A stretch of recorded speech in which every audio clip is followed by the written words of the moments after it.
Life and Times. I'm the only person in the world today who studies the effects of media. Understanding Marshall McLuhan. Much of what he said would happen has happened. The man behind the message. It was boring. Dad was a geek. Marshall took absolutely everything seriously. This circuitry is terribly upsetting.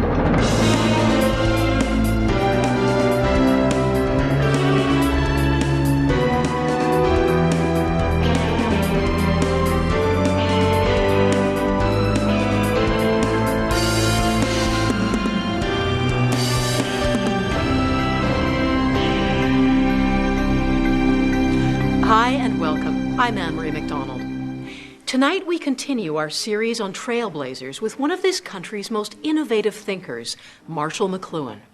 Thanks to McLuhan, the medium is the message and global village are now part of the modern lexicon. A professor from Winnipeg, his theories about mass media turned him into a media guru. He predicted the internet before there was a name for it. But the private man remained an enigma, reserved, difficult, uncomfortable with the fame he sought. Tonight's show evokes the complexity and the deceptive simplicity of McLuhan's theories, as irreducible as the man himself. Being a high intensity, you understand, a hot medium. What I wouldn't give for a large sock with horse manure in it. What do you do when you get stuck on a movie line with a guy like this behind you? Wait a minute, why can't I give my opinion? It's a free country. He can give you. Do you have to give it so loud? I mean, aren't you ashamed to pontificate like that? And the funny part of it is, Marshall McLuhan, you don't know anything about Marshall McLuhan. The most important Canadian who's ever lived. A man who has thought more about communication in the 20th century. Whose name has become part of the language. With me now is Marshall McLuhan. Marshall McLuhan is the most influential word in this most misunderstood communications expert. His name has become a password into the world of real and pseudo-intellectuals. When Marshall said the medium is the message, that was an act of high poetry. So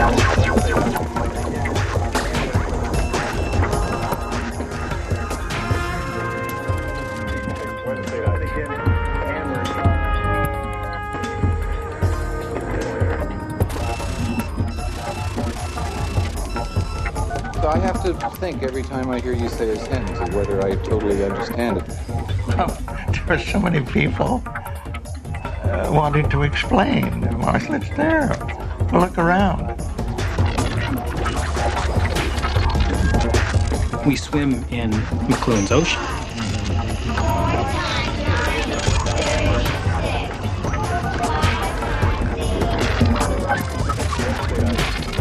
Much of what he said would happen or guessed would happen has happened.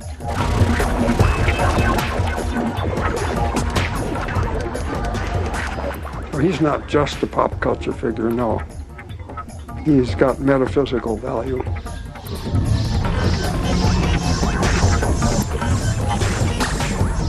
Doctor, do you ever get bothered when people tell you that you're a very brilliant man, but with the next breath they say they don't understand a word you're saying?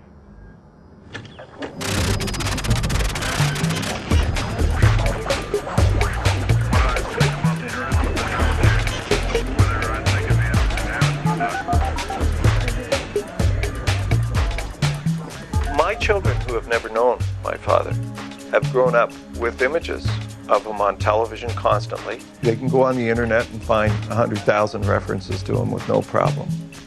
But they will never know who that guy was.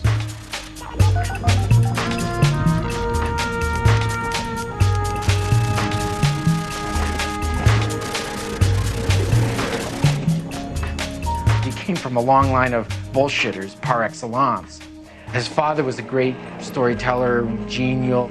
Everybody loved him, but not a big success, not very aggressive. His mother was a powerful character, a rather forceful woman who felt that she was never appreciated, never had her proper place in the scheme of things.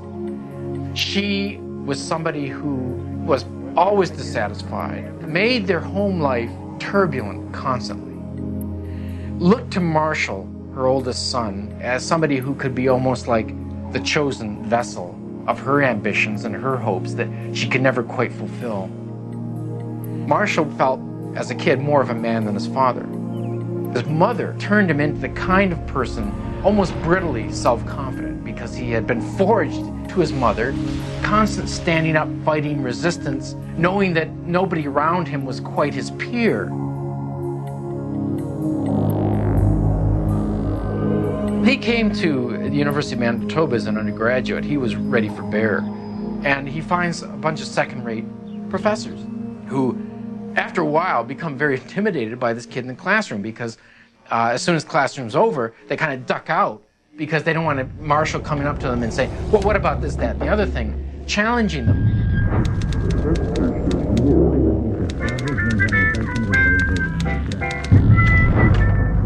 He was besotted with this idea of literature. He wanted to become one of the great, well-read, cultivated men of letters. And of course, the irony was that as soon as he leaves University of Manitoba and goes to Cambridge, he realizes that not just the level of instruction, but the whole approach was something that was outmoded, belonged to a previous era that no longer worked.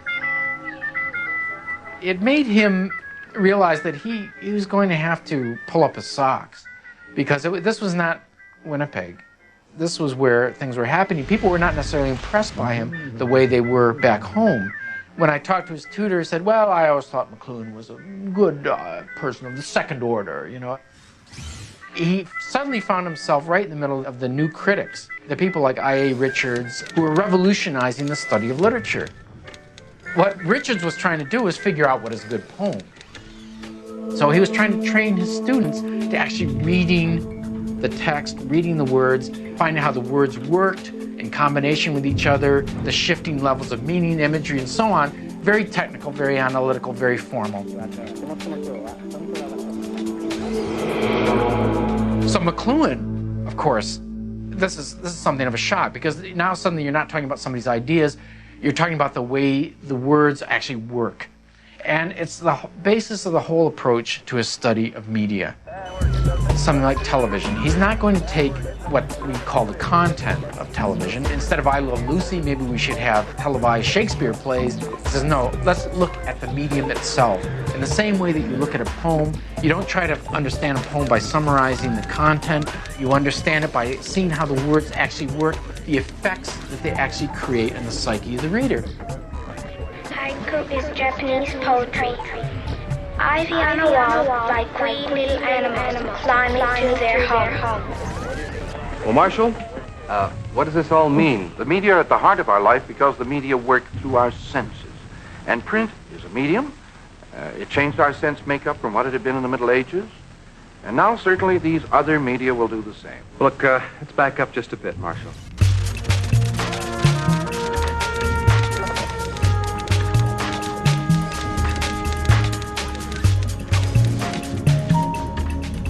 And I was aware of this figure in white, standing, very slim, standing cynically apart from the other people. Had a little, very, very thin little mustache, chomping on a pipe and looking very superior.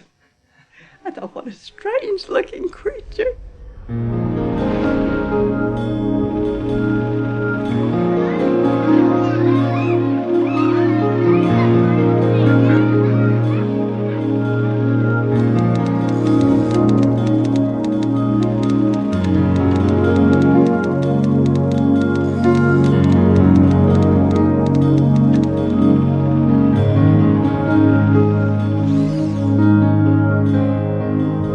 Returned to the U.S. teaching at St. Louis University, early 40s.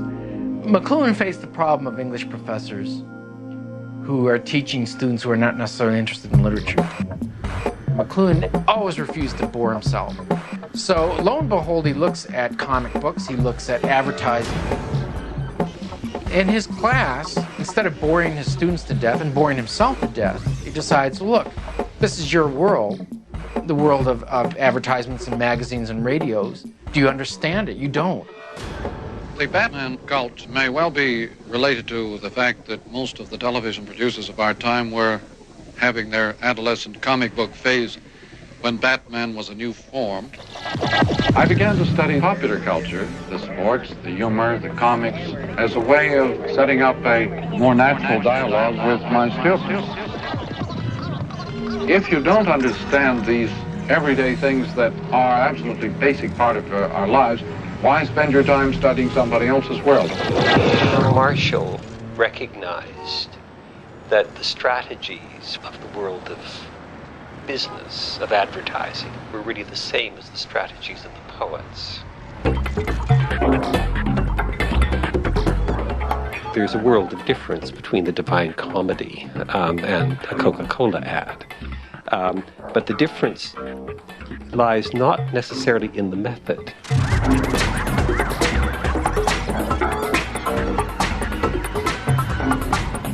Marshall took absolutely everything seriously.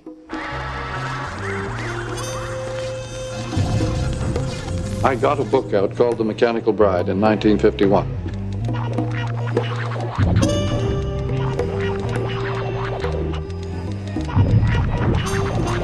The Mechanical Bride, which was his first book, work that is of extraordinary significance. What we speak of now as popular culture was very much a part of The Mechanical Bride.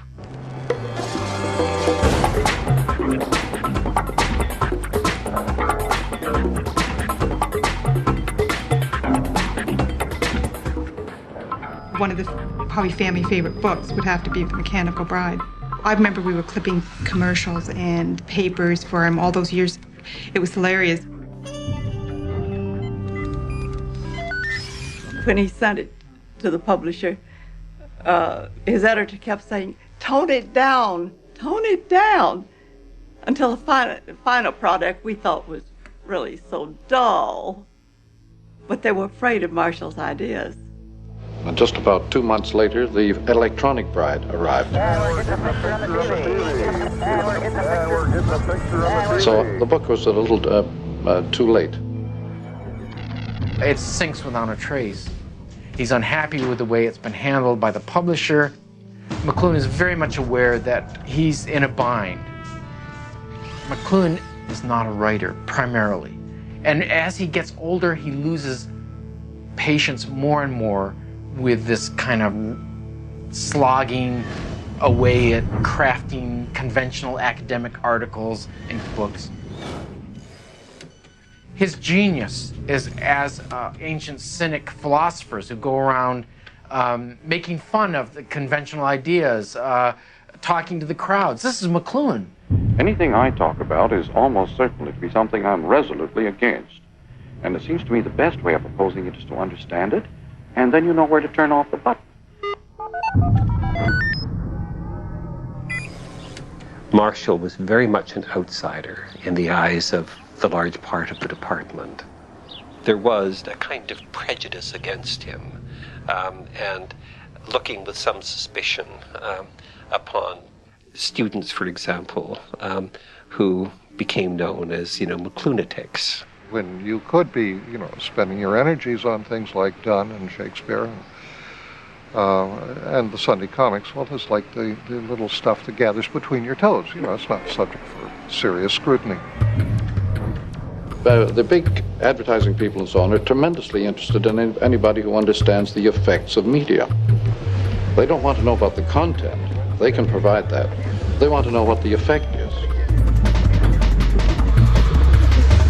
And I study the effects. I'm the only person in the world today who studies the effects of media. If the audience can become involved in the actual process of making the ad, then it's happy.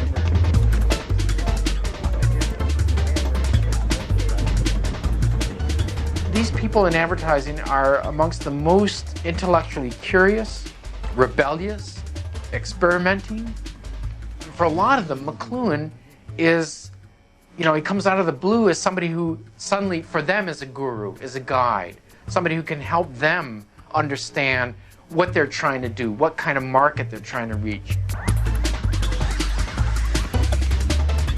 Do you know that most people read ads about things they already own? They don't read things to buy them, but feel reassured that they have already bought the right thing. they get huge satisfaction from ads, far more than they do from the product itself. And these people in advertising and business knew it, and knew it more profoundly and certainly much faster than anyone in any academic institution. There was a director of a company recently who announced, our images become so potent that some of our stockholders are writing into us what we produce. It was a perfect marriage. Here you have Marshall McLuhan saying some things that a lot of scholars were poo-pooing, and Marshall was looking for gratification. He was looking for acceptance. He was looking for an audience. He had an ego. But in the same way, most advertisers do not understand TV media.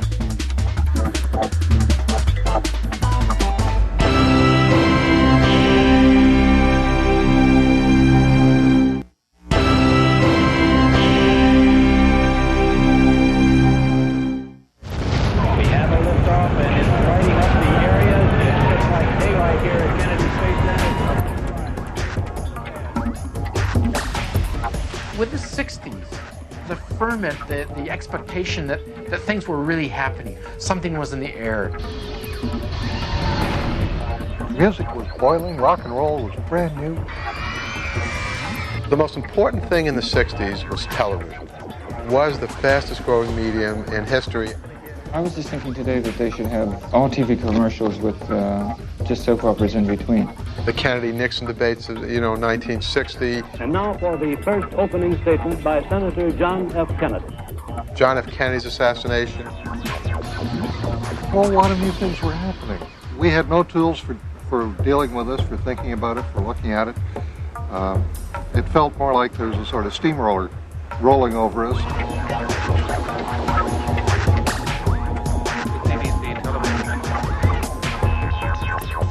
McLuhan was the first theorist to talk seriously about television. Mr. Nixon, would you like to comment on that statement? I have no comment. Nixon, he was a hot character because he had only a private image. He had no corporate image. He merely looked like Richard Nixon. To be a good TV image, you have to look like a lot of other people. That's called charisma. Well, I'm not a crook. Let me just say this. Here, finally, was someone, a theorist who was taking television seriously. It wasn't just something to do, just a casual one-night stand. It was changing our lives. Cool is evolving, hot is not. It suddenly becomes evident that the whole political system in North America is being utterly revamped by television. The man and the period came together. Very much, television gave the old electric circuitry that is already here, gave it a huge extra push in this direction of involvement and inwardness. He asked, not what's on television, but what happens when you watch television, regardless of what's on television. Television is a serious medium. It's an inner-oriented medium. You are the vanishing point. It goes inside you. You go on an inner trip. It is the prelude, the vestibule to LSD. Global village is as big as a planet and as small as a village post office. As big as a planet. The global village is a world in which you don't necessarily have harmony.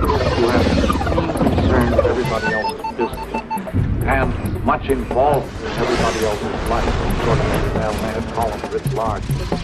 TV change at once the way in which we see or hear or touch or feel ourselves and our world. The tribal man is the man created by the new electronic medium. We're in the process of making a trial. 来週はね、磁石の勉強をいたします。ではまた来週まで。さようなら。Educators feel that they're behind the curve. People are being driven crazy by the sense that they're missing something. Today we want to begin a study of a quadratic equation in two variables. Education is war declared on the young. You're going to imprint violently on the young a certain pattern. That is war. I would suggest that if you were to put TV in the classroom, it would blow the classroom to bits. From the teaching processes would be completely transformed. It would be exactly like bringing the Trojan horse inside the walls of Troy. It would simply alter the entire pattern and procedures of the classroom. and to create an altogether new educational form. His theories have a kind of comprehensive explaining power that seems to correspond to a hunger to understand a huge shift in culture and in society. Publishing Gutenberg Galaxy, Understanding Media, that exploded like a bombshell. Good news threatens people with change. Bad news merely enables them to enjoy the grief of their neighbors. There's a great euphoria pours off the bad news item that makes people who read it or see it feel, there, but for the grace of God, go on. There are certain notions of his, like understanding the media as extensions of the senses, which are really simple sounding but incredibly powerful.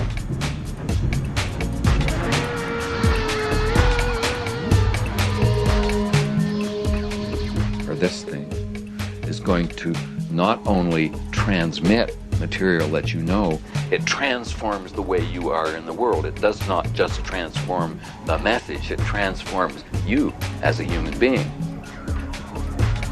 On TV, you don't have a physical body. You're just an image on the air. When you don't have a physical body, you're a discarnate being. You have a very different relation to the world around you.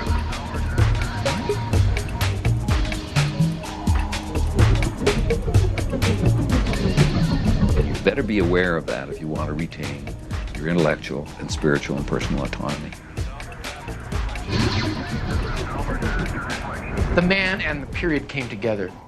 There's a tremendous explosion of interest in him.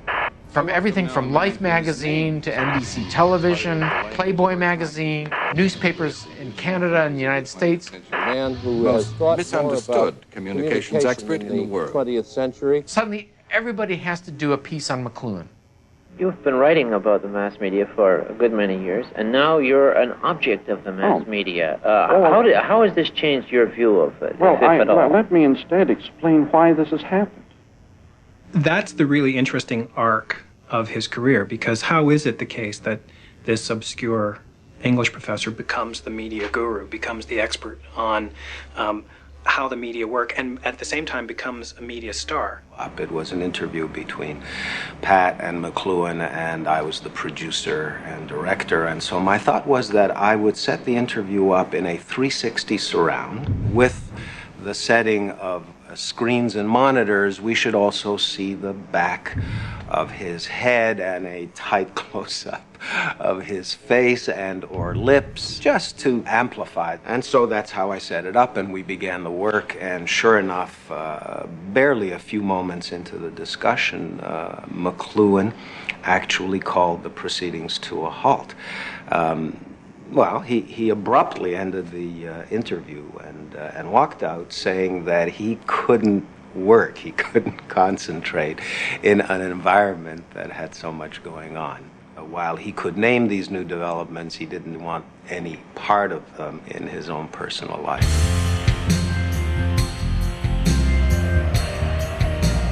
As the decade goes on, you have riots on campus, you have upheavals in politics, you have the hippies, the yippies, and so on.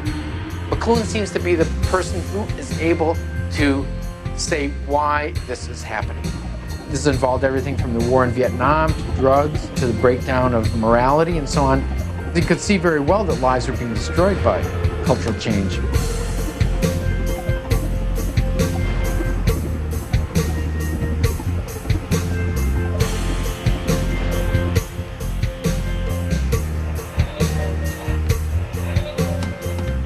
I think a great deal of the misery and confusion of our time is related to the fact people still are trying to find goals in a world that is moving so fast that no possible goal could remain in focus for 10 seconds. He was somewhat chagrined at the hippie movement's embracing of a lot of his principles as a justification for doing what they did, because he certainly was a very conservative person. Aren't they going to turn that down? The go-go girls ordinarily have a cage while appearing to manifest their energies untrammeled, unconstrained. It's a kind of theater of the absurd. Aren't they going to turn that down? He had very strong moral stances and certainly wasn't shy about expressing them. He took part in right-to-life demonstrations constantly, and it certainly defined the way in which he saw his universe. He would question everything up to matters of doctrine, and then that mind shut down. Well, the media guru, his mantle that was draped over his shoulders, it certainly never applied much around the house. The topic of conversation would be dominated, of course, by my father. And he would say, made great strides today, made, great discoveries. And he'd come in very excited and he'd share this with us. And, it was very boring stuff. Whereas when you go up in an airplane, you begin to work away at forming a destination image or syndrome that imprisons you in a kind of hope bubble or pattern. It was boring. Dad was a geek. Dads are always geeks. It doesn't matter, who your father or mother are. They're very uncool. I do understand only when he does explain it to us, not as he writes it. He had an office, but he just simply continued it at home, in the living room, in the kitchen, because we'd have to, tiptoe around wherever he was working. You had to try to keep it down. There never was a moment when he wasn't working. That was all he was interested in. I have, by the way, a peculiar reading habit that I developed in recent years. I read only the right-hand page of serious books. If it's a frivolous, relaxing book, I read every word. I find that by reading only the right-hand page, this keeps me very wide awake, filling in the other page out of my own noodle. In a way, Marshall was like a horse with blinders. He had his own ideas, and what the other people thought, it didn't matter.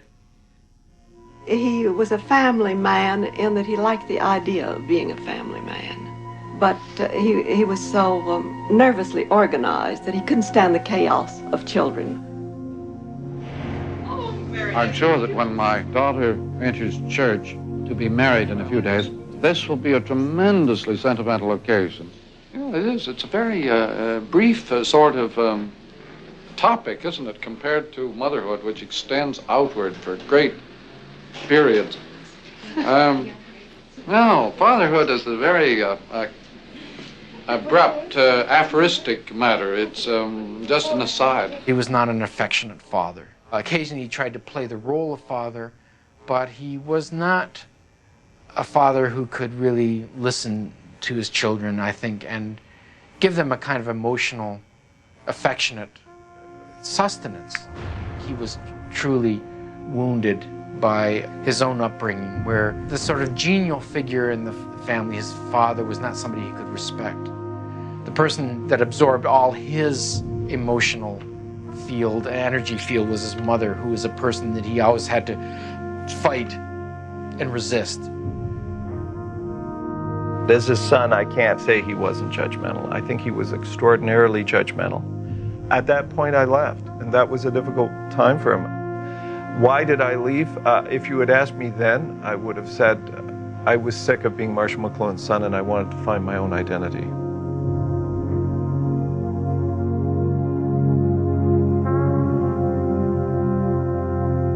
Telescope 67 returns to Marshall McLuhan, a provocative Canadian who will soon be taking his message to the $100,000 a year Albert Schweitzer Chair in Humanities at Fordham University, right after this message.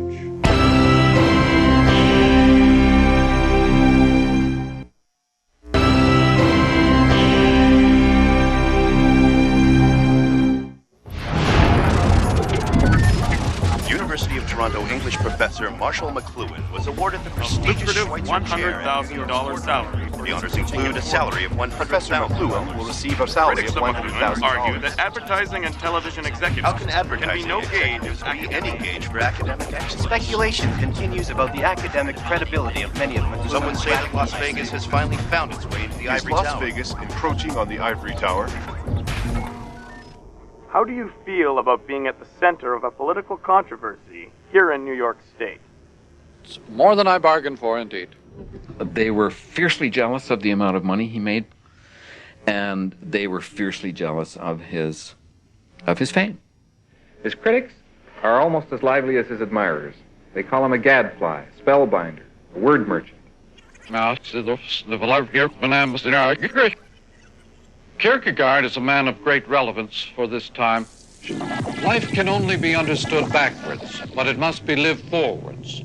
No one can make sense out of more than 10% of what McLuhan has to say, and that seems to include even the professor himself.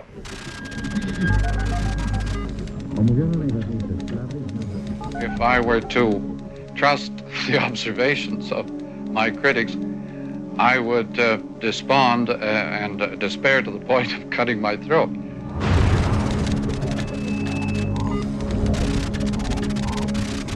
The great many academics thought he was entertaining, not because he was, in their view, a great scholar. It was very hard for him, I think, to find people that he could really unburden himself to, who weren't intimidated by his intellectual stature or the quality of his mind, but were peers. McLuhan suffered from a lack of people who would say to him, "Marshall, you're making a mistake here." He was lonely. He phoned me one time very earnestly late at night. And he said, "Now look, you know Pierre Trudeau better than I do. I want you to phone him and tell him that he has got to insist that the CBC create a national joke-telling program, because in every joke there is a grievance, and in the utterance of a joke, you ventilate the grievance, and it would be so good for Canada if we had jokes coming out all the time. They've got to do that. Tell Trudeau that." And I said, "Marshall, you know Pierre Trudeau as well as I. Why don't you phone him?" "Oh, I can't phone him. You phone him." But this was a very earnest conversation.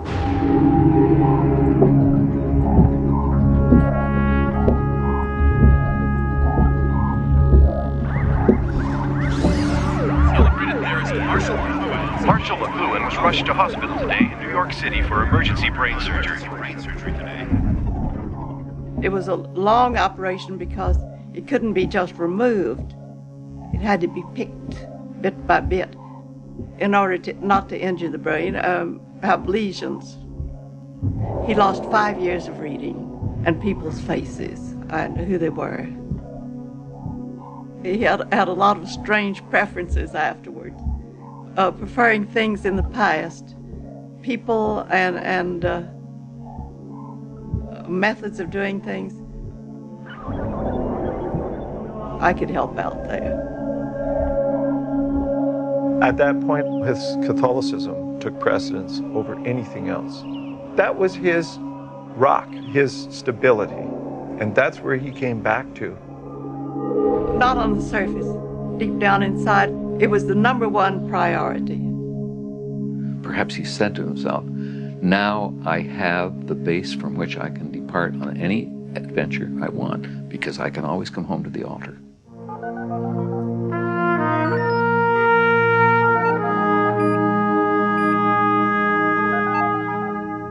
Marshall leaned towards coming back to Canada. After all, he was Canadian. So Claude set to work, and he dangled a carrot in front of the donkey's nose. And so, what if I give you your own center? U of T President Claude Bissell announced a new School of Graduate Studies. McLuhan is in the news again.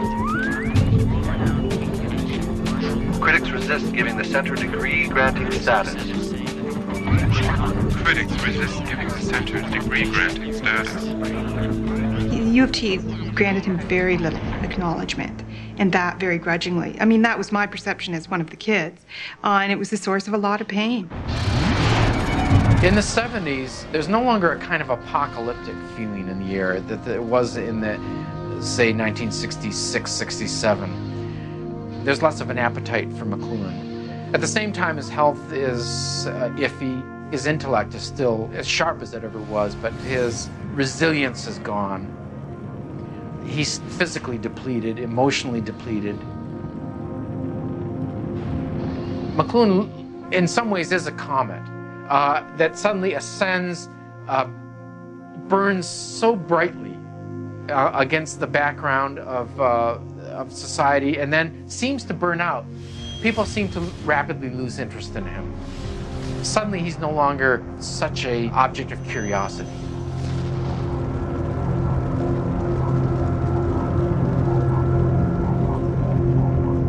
There was a huge pressure on him, and especially in the 70s.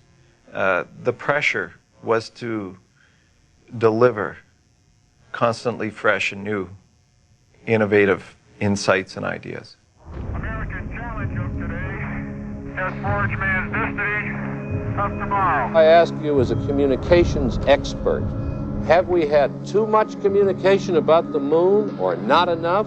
Or why are some people now, incredibly to me, bored by it? They put what happened in nature up until that time inside a man-made environment.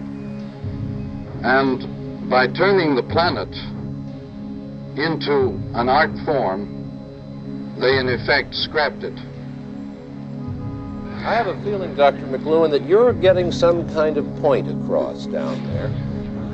Typical McLuhan line. Not original. Not original. I'm going to ask you all to think of these weighty remarks for a minute. I think every time I hear you say a sentence is whether I totally understand it. Well, make sense out of more than 10% of what McLuhan has to say. It was difficult being Marshall McLuhan. There was this constant pressure to deliver the ever new and the ever deeper insight. And when he didn't do that, they'd say, oh, this is old hat, or this is more of the same. Academics need fame. They tend to talk as if they disdain it, but Marshall really did pretty badly.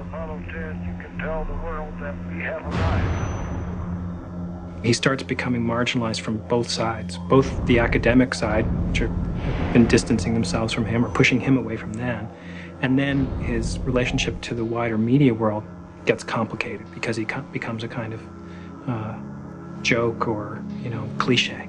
Mr. McLuhan, is Canada a cool country or a hot country? Oh, very cool. McLuhan taught us to be cynical about the way media treats its own subjects. This must have been the hardest thing for him to accept, knowing that his own analysis made clear to him what was happening to himself.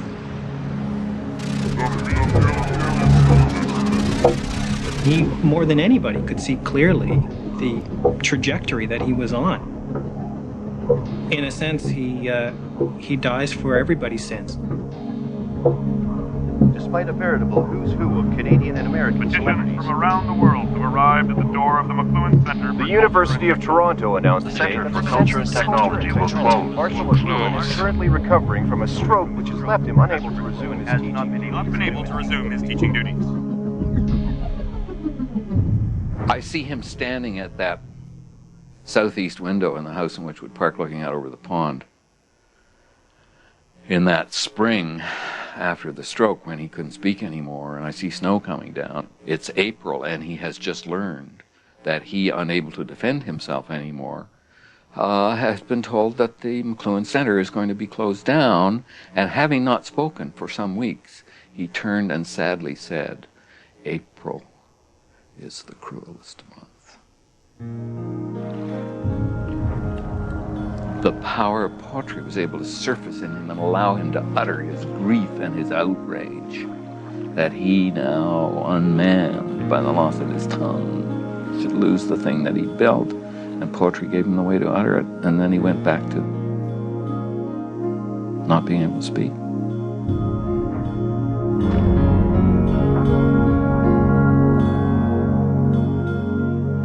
It wasn't until he couldn't speak as sharply or as quickly that we became close. He became a very much more emotional person.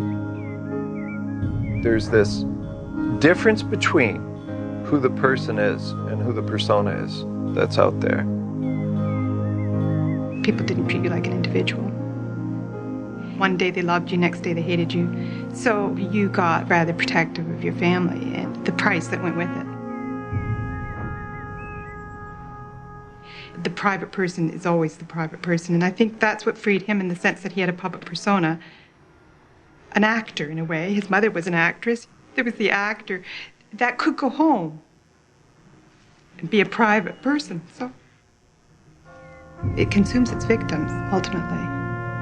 In the news today, media guru Marshall McLuhan died at the age of 68 in his home in Toronto's Witchwood Park. Known to some as the Oracle of the Electric Age. Suffering from a series of strokes. A great theorist, a colorful career.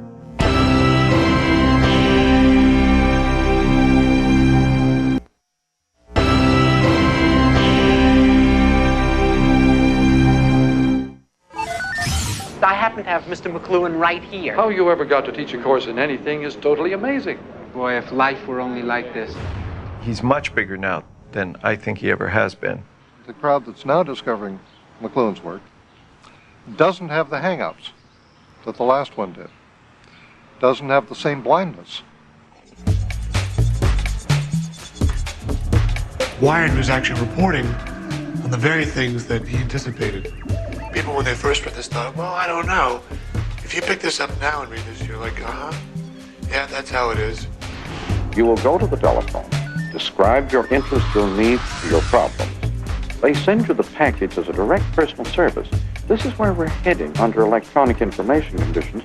Products increasingly are becoming services. What we experience now isn't direct, it's what we experience through the media. McLuhan already noticed this. This was the extension of the electronic media that he wrote extensively about. McLuhan's style of writing was in the form of electronic text, even though that medium didn't exist at that time. The global village as wide as the planet and as small as a little town wherever. The global village came to greater fruition on the web, even though McLuhan wrote about that in the 1960s. You could look at media as a lens on society. My golly, this time goes fast. McLuhan foresaw that this was going to be a sweeping social and cultural change. Why do the wheels keep hurrying us downtown? That it is this obsession with the contents of the file, documents, contracts, data. All of these materials actually could be just as available on closed circuit at home. The nature of instant speeds, telephone, telex, computer, is to decentralize all forms of management and all forms of hardware. The computer literally could run the world from a cottage. But you don't keep moving, you just keep getting more deeply involved. You yourself are fed into the process of living and existence. So existentialism is just another name for this electric circuitry. This circuitry is terribly upsetting. It messes up all the categories. This sudden sense of being fed ever deeper into an ongoing process. He was observing the human condition, which is a condition in motion, a world in motion, a world of invention, where every new invention changes just about everything that came before it. As the speed, it gets faster. As the speed, it gets faster. Our marketing, for example, is way ahead of our production processes. As the speed, it gets faster. You would get a crazy pattern, wouldn't you, in a big orchestra? Where advertising is heading is quite simply into a world where the ad will become a substitute for the product. The post-romantic nihilism of our culture is make your life a television show. Worse than that, make your life a brand. Put together a kind of personal brand narrative that is you. And there's no self at the center of it anymore. It's just your preferences and your consumer choices and the way you put your ensemble of branded clothing together and the music you listen to and the books you buy. The brand is you. What kind of a world would you rather live in? I think that's it. The world's brightest minds will gather in Toronto this October for the McLuhan Festival of the Future. It will be an annual event promoting innovative thinking. Thanks for watching. I'm Anne-Marie McDonald. Here's a preview of the next Life and Times. A feminist firebrand. We were not men haters. Ours was not a rage. It was a passion. The Life and Times of Nellie McLuhan, Tuesday night at 7.